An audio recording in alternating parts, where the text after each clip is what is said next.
सभी साथियों को नमस्कार। एक बार पुनः स्वागत है आपका हमारे YouTube चैनल स्प्रिट एजुकेशन में। तो डियर स्टूडेंट, इस वीडियो में आज हम अध्ययन करने वाले हैं अर्धवार्षिक परीक्षा सत्र 2022-23 की दृष्टि से इम्पोर्टेंट कक्षा 8 के सामाजिक विज्ञान के मॉडल प्रश्न पत्र के बारे में, जो आपके एग्जाम की दृष्टि से बहुत ही महत्वपूर्ण है तथा यह पेपर आपके लिए एक वरदान साबित होगा। तो साथियों, आप सभी से निवेदन है कि वीडियो को अंत तक देखिएगा तथा चैनल पर नए हैं चैनल को सब्सक्राइब जरूर कीजिएगा, क्योंकि आपके एग्ज़ाम तक सारे पेपरों को अपलोड किए जाएंगे जो परीक्षा की दृष्टि से इम्पोर्टेंट होगा। तो शुरू करते हैं कक्षा 8 का सामाजिक विज्ञान का क्वेश्चन पेपर। देखते हैं क्वेश्चन नंबर 1।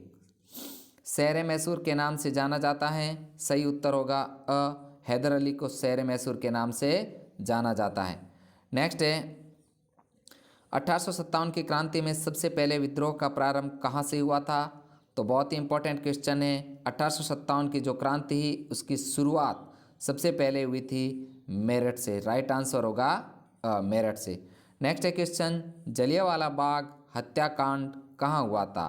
तो राइट आंसर होगा जलियांवाला बाग हत्याकांड अमृतसर में हुआ था। अमृतसर जो पंजाब में स्थित है वहाँ पर हुआ था। और जलियांवाला बाग हत्याकांड के लिए जो जिम्मेदार अंग्रेज था उसका नाम था जनरल डायर। ध्यान रखना, जनरल डायर।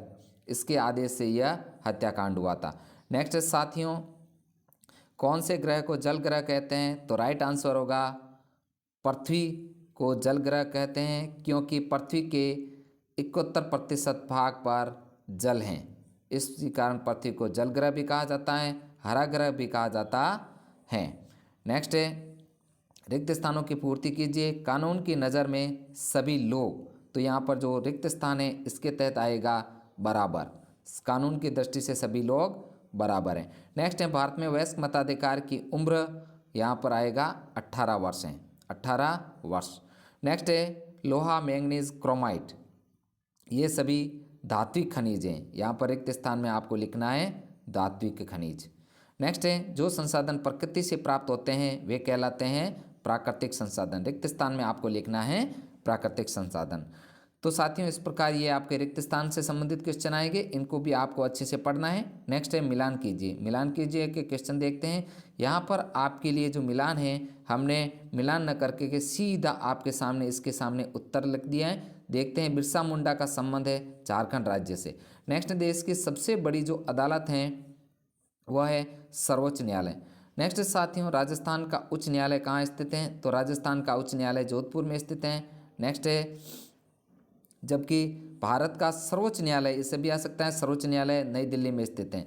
जलियांवाला बाग हत्याकांड कब हुआ था। बहुत इंपॉर्टेंट है, वापस आ गया। जलियांवाला बाग हत्याकांड 13 अप्रैल 1919 को हुआ था, जो पंजाब के अमृतसर में हुआ था। इसके लिए जिम्मेदार अंग्रेज था जनरल डायर था।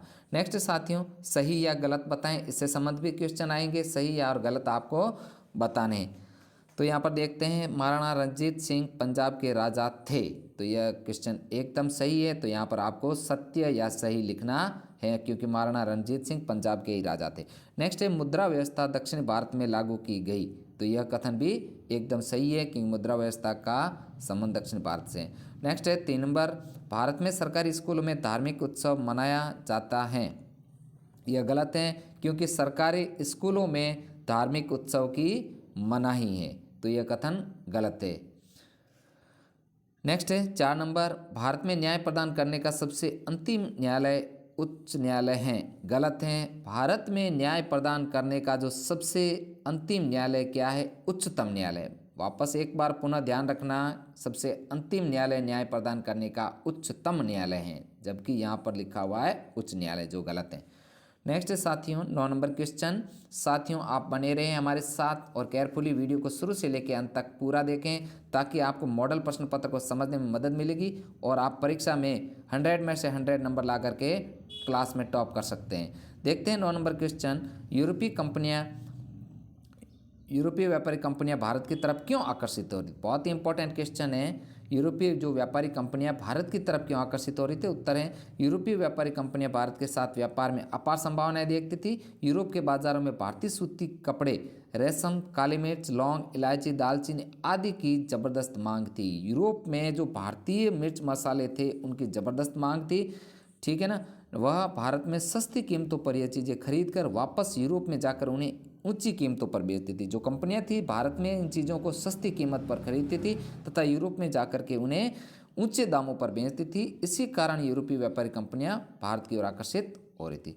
नेक्स्ट साथियों, ब्रिटिश शासन में घुमंतु काश्तकारों के सामने कौन सी समस्या थी? तो उत्तर है ब्रिटिश शासन के अंतर्गत घुमंतु काश्तकारों के सामने जो निम्नलिखित समस्या थी, घुमंतु काश्तकारों के लिए कम पानी तथा सूखी मिट्टी वाली जमीन पर हलों की मदद से खेती करना आसान नहीं था। हलों की मदद से कृषि करने हेतु घुमंतु काश्तकारों के खेत अच्छी उपज नहीं दे पाते थे। अच्छी उपज नहीं होने पर उन्हें लगान चुकाने में दिक्कत आती थी। Next 11 number question, Rowlatt act क्या था? तो यहाँ पर आपको रॉलेट एक्ट के बारे में बताना है। बहुत इंपॉर्टेंट क्वेश्चन है, आपके वार्षिक की दृष्टि से भी यह पेपर बहुत इंपॉर्टेंट होगा। रॉलेट एक्ट अंग्रेजों के मनमानेपन की एक मिसाल था। इस कानून के द्वारा ब्रिटिश सरकार बिना मुकदमा चलाए लोगों को कारावास में डाल सकते थे। महात्मा गांधी सहित सभी भारतीय राष्ट्रवादी नेता रॉलेट एक्ट के खिलाफ थे। भारतीय विरोध के बावजूद 10 मार्च 1919 को रॉलेट एक्ट लागू कर दिया। यहाँ पर ये गलत छप गया, यहाँ पर आप 1999 न पढ़ करके 1919 ही पढ़ें। 10 मार्च 1919 को रॉलेट एक्ट लागू किया गया तथा पंजाब में इस कानून का भारी पैमाने पर विरोध हुआ। रॉलेट एक्ट को काला कानून भी कहा जाता है। नेक्स्ट है, राजस्थान में प्रथम रेल कब व कहाँ चली? बहुत इंपॉर्टेंट क्वेश्चन है। राजस्थान में प्रथम रेल जो आगरा फोर्ट बांदीकुई दौसा के 1874 में चली थी। आगरा फोर्ट से बांदीकुई जो दौसा में स्थित है वहाँ तक चली थी, जो 1874 में चली थी। नेक्स्ट है, राजस्थान जननी शिशु सुरक्षा योजना का उद्देश्य बताइए। उत्तर है राजस्थान जननी शिशु सुरक्षा योजना का मुख्य उद्देश्य मातृ मृत्यु दर तथा शिशु मृत्यु दर में कमी लाना है। शिशु तथा मातृ मृत्यु दर तथा शिशु की जो मृत्यु हो रही है उसकी मृत्यु दर में कमी लाना। नेक्स्ट साथियों 14 नंबर क्वेश्चन, खनिजों के प्रकारों को स्पष्ट कीजिए। खनिज के दो प्रकार हैं, धात्विक खनिज तथा अधात्विक। तो धात्विक खनिज जिन खनिजों में धातु के रूप में पाए जाते हैं यह मुख्य रूप से आग्नेय तथा कायांतरित शैलों में पाए जाते हैं। लौह, एस, तांबा, चांदी, मैग्नीज ऑक्साइड इसके कुछ उदाहरण हैं। बहुत इंपॉर्टेंट है, इसको आप धात्विक खनिजों के उदाहरण के रूप में भी याद किए। धात्विक खनिज कौन कौन से हैं? तो आप ध्यान रखना, लोहा है, तांबा है, चांदी है, मैग्नीज है, ये धात्विक खनिजों के कुछ उदाहरण हैं। तो ऐसे भी क्वेश्चन आ सकता है कि किन्हीं दो धात्विक खनिजों के नाम लिखिए। नेक्स्ट, धात्विक खनिज दो प्रकार के हैं, लौह खनिज तथा अलोह खनिज। अब अधात्विक खनिज, अधात्विक खनिज में कोई धातु नहीं पाई जाती, जैसे चूना पत्थर, अभ्रक, कोयला। तो ये ऐसे भी आ सकता है, किन्हीं दो चार अधात्विक खनिजों के नाम लिखिए, तो ये ऐसे भी हो सकता है। यदि ये खनिज मुख्य रूप से अवसादी शैलों में पाए जाते हैं तो अधात्विक खनिज अवसादी चट्टानों में पाए जाते हैं। नेक्स्ट है, राजस्थान के प्राकृतिक पर्यटन के स्थल कौन कौन से हैं? बहुत इंपॉर्टेंट ये भी क्वेश्चन है। जो ये साथियों जो आपके पेपर हैं ये वार्षिक की दृष्टि से भी इम्पोर्टेंट है, तो इन्हें आप अच्छे से क्लियर करें। तो राजस्थान के प्रमुख प्राकृतिक पर्यटन स्थल हैं रणथंभौर, पिछोला झील, नक्की झील, राजसमंद झील, पिछोला झील, उदय सागर, शिल्पग्राम, सिरोही का माउंट आबू, अजमेर की पुष्कर झील, चित्तौड़गढ़ का मैनाल जलप्रपात, जैसलमेर के मनमोहक रेत के टीले, अलवर का सरिस्का अभ्यारण्य राष्ट्रीय उद्यान, भरतपुर का केवलादेव घना राष्ट्रीय उद्यान तथा कोटा में चंबल नदी के किनारे घड़ियाल अभियान। तो ये मुख्य प्राकृतिक पर्यटक स्थल हैं, इनके नाम आपको अच्छे से याद करने। नेक्स्ट साथियों 16 नंबर क्वेश्चन, राजस्थान के मानचित्र में कोई 5 स्थान दर्शाइए। तो राजस्थान के मानचित्र के जो 5 स्थान आपको राजस्थान का नक्शा अलग से क्लियर करना है, उनमें आपको इन स्थानों को अंकित करना है, उसका हम अलग से एक वीडियो बनाएंगे, आप इनको अच्छे से नक्शे के अंदर देख सकते हैं। तो साथियों आज का वीडियो इतना ही। साथियों हमारी यूट्यूब चैनल पर आपको जो कक्षा 6 से लेकर के 8 तक समस्त मॉडल प्रश्न पत्र उपलब्ध करवाएंगे। साथियों मिलते हैं नए वीडियो के साथ में। वीडियो अगर अच्छा लगे तो वीडियो को लाइक तथा शेयर जरूर कीजिए ताकि हमें मोटिवेशन मिलता रहे। वीडियो देखने के लिए आपका दिल से धन्यवाद।